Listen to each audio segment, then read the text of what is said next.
பந்தயப்பாவை பட்டுக்கோட்டை பிரபாகர் எழுதிய. கட்டில் மேலே முழங்கால்களை கட்டிக்கிட்டு ஜன்னலுக்கு வெளியே ஒரு முதலிரவு பெண்ணின் சினுங்களை போல தூறிக்கொண்டிருந்த மலையை பார்த்து கொண்டிருந்த கிரிஜாவை முழமாக வர்ணிக்க வார்த்தை தேட வேண்டிய அவசியமே இல்லையே. கிரிஜா உங்களுக்கு தெரியும், அவளை பற்றி கேட்டிருக்கீங்க, படித்திருக்கீங்க, பார்த்தும் இருக்கிறீங்க. நினைவுபடுத்திக் கொள்வதற்கு வேணுமானா உங்கள் வீட்டு கதை வரிகளை சுரண்டி இருக்கும் இன்றைய செய்தித்தாளை எடுத்து அதில் ஸ்போர்ட்ஸ் பக்கம் புரட்டுங்களேன். கிரிஜாவுடைய புகைப்படம் வெளியாக இருக்கிறதா? என்ன எழுதியிருக்குது படிப்போமா? விக்ரமா விளையாட்டு போட்டியில் கலந்து கொள்வதற்காக ஓட்டப்பந்தய வீராங்கனை கிரிஜா விளையாட்டுக்குழு தேர்வு செய்திருக்கிறது. சர்வதேச அளவில் மிக பிரம்மாண்டமான அளவில் 4 வருடங்களுக்கு ஒரு முறை நடத்தப்படுவது தான் ஒலிம்பிக் விளையாட்டு போட்டிகள். ஆமாவா இல்லையா? இதற்கான ஒத்திகை போல தங்களை தயார்படுத்திக் கொள்ளும் வாய்ப்பாக தேர்ந்தெடுக்கப்பட்ட 17 நாடுகள் மட்டுமே இணைந்து தங்களுக்குள் நடத்த உள்ள விளையாட்டுப் போட்டிகளுக்கு விக்ரம் விளையாட்டுப் போட்டிகள் என்று பெயர் சூட்டியுள்ளன.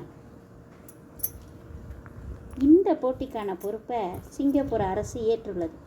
இந்த விக்ரம் போட்டிகள் அடுத்த மாதம் சிங்கப்பூரில் துவங்கி 10 நாட்கள் நடைபெறுகின்றன.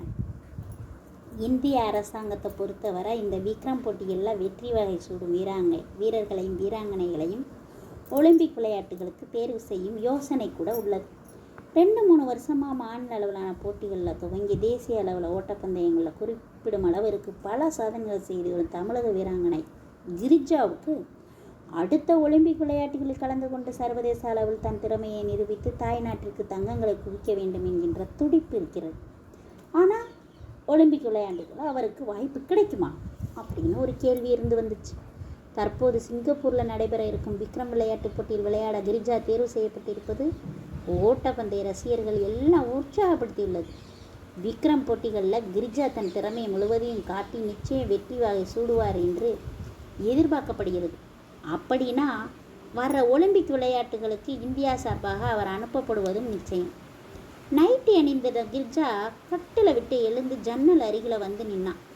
கண்ணாடி கதவு தள்ளி திறக்க இவ்வளோ நேரம் ஊமையாக பெய்து கொண்டிருந்த மழையின் ஒளியையும் காற்றின் ஈரச்சு ரசித்து தான் பார்க்குறான். 6:30 மணிக்கான நியாயமான வெளிச்சம் பதுங்கி இருந்துச்சு. வானத்தில் கருப்பு மேகங்கள் இணைந்து ஒரு இடிக்கில்லாமல் பந்தல் போட்டிருந்தன. துடைத்த பீங்கான் போல பளிச்சென்றிருந்த மரங்கள் துளி துளியாக குளித்து சொட்டி கொண்டிருந்தன. ஆவேசமோ சீரலோ இல்லாமல், இடியோ மின்னலோ இல்லாமல் பூவாளியில் இருந்து ஊற்றுவது போல இதமாக பெய்து கொண்டிருந்த மழை அவளுக்கு கவிதையை தூண்டியது. மேஜைக்கு சென்று தன் டைரியை எடுத்து பக்கம் புரட்டி நின்றபடி அவசரமாக எழுதினா கிரிஜா. என்ன சாதித்திருந்த பூமி என்று இந்த பன்னீர் தெளிப்பு இல்லை, நெருப்பாக பரவுகின்ற வன்முறை நெஞ்சங்களில் குளிரூட்ட ஒரு தீயணைப்போ. தன் கவிதையை தானே 2 சரம் வாசித்து பார்த்தா. மூடி வச்சுட்டான். ஒலித்த ஃபோனை எடுத்தா. ஹலோ என்றா. என்னாச்சு? இன்னும் புறப்படவே இல்லையா? ஸ்டேடியத்தில் இருந்து பேசுகிறேன். 1/2 மணி நேரமாக வெயிட் பண்ணிகிட்டே இருக்கிறேன். கிரிஜாவின் ட்ரைனர் இளங்கோவின் குரல் கேட்டதும் பதட்டம் அடைஞ்சான். மாஸ்டர், மழை பெஞ்சிட்டு இருக்கு, நீங்களே வந்திருக்க மாட்டீங்களேன்னு தான் நான் புறப்படலை. நீ ஒன்றும் வெள்ளை கட்டி இல்லை கிரிஜா, கரைஞ்சிட மாட்ட. இங்கே ட்ராக்கில் சேர் இல்லை, ஓடலாம்.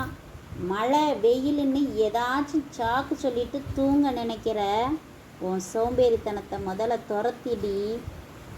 இன்னும் 15 நிமிஷத்தில் நீ இங்கே இருக்கணும் கிரிஜா. படக்கென்று எதிர்முனையில் போல வைத்து விட்டார் இளங்கோ. கிரிஜா அவசரமாக குளியலறைக்குள்ளே நுழைந்தா. பரபரப்பரவென்ன பல் தேய்த்தான். குளிர்ந்த நீரை முகத்தில் அடிச்சுக்கிட்டா. தொடச்சி நடந்தபடி விரல்களாலேயே கூந்தலை கோதி ஸ்ட்ரெச் பாண்டை சரியாக போட்டுக்கொண்டா. கபோர்டில் இருந்து ட்ராக்கிங் ஷூட் எடுத்து அணிஞ்சா. சாக்ஸ் அணிந்து ஸ்போர்ட்ஸ் ஷூ அணிந்தா. அறையை விட்டு வெளிப்பட்டா. ஏறக்குறைய எதிர வந்தா தான் அண்ணன் பாண்டியன் மேலே மோதிக்குள்ள இருந்து பிரேக் எடுத்தா. என்ன கிரிஜா, மழை பெய்யறது கூட தெரியலையா? நீ பாட்டுக்கு புறப்பட்ட? மாஸ்டர்